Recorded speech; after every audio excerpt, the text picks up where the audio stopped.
Marsha Blackburn makes a welcome return to Varney and Company this morning. Senator Johnson claims that Harris was never named border czar. I'm inclined to say, so what? What's your response?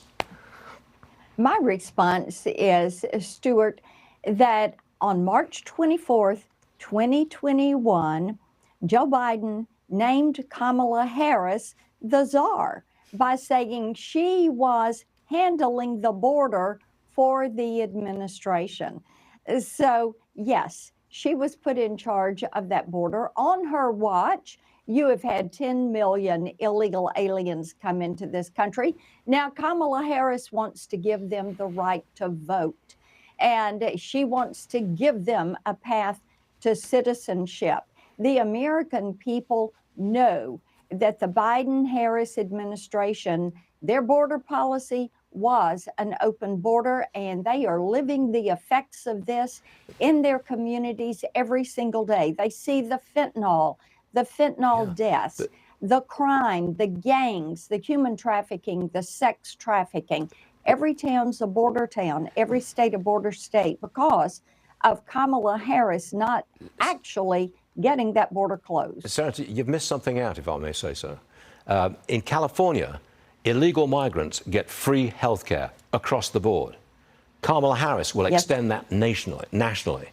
You can't afford anything like that. It's immoral to boot. What do you think?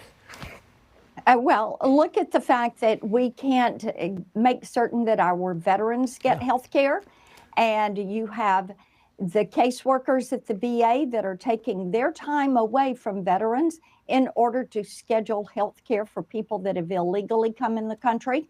But of course, we know Kamala Harris has supported doing away with private health insurance and having the federal government as the only provider of health care for the American people. There again, that is something the American people do not want. And Stuart, you're right. California can't afford that. The United States can't afford free health care for all. I'm going to change the subject for a moment because this is important. The Secret Service is encouraging Trump to not hold large outdoor rallies anymore.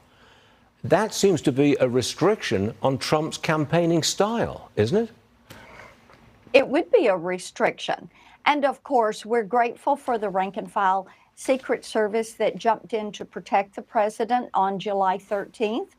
And we know that the Secret Service needs to find a way to protect not only President Trump, but also the current president, vice president, and the other living former presidents. The Secret Service needs to find a way to do their job, and to do it when these individuals are outside of buildings, and not put the constraints on them on where they can go. So it's the Secret Service that we've got to dig into what happened on July 13th, get to the bottom of this, see what the advanced planning was, see what the operational plan the day of was.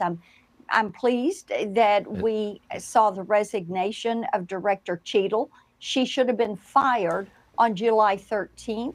But Stuart, you can't just not give answers. You cannot use lack of protection as an excuse. You have to get to the bottom of this. We have some reforms to make, I suggest. Senator Marsha Blackburn, thank you very much for being with us today. See you soon. You got it. Thank you.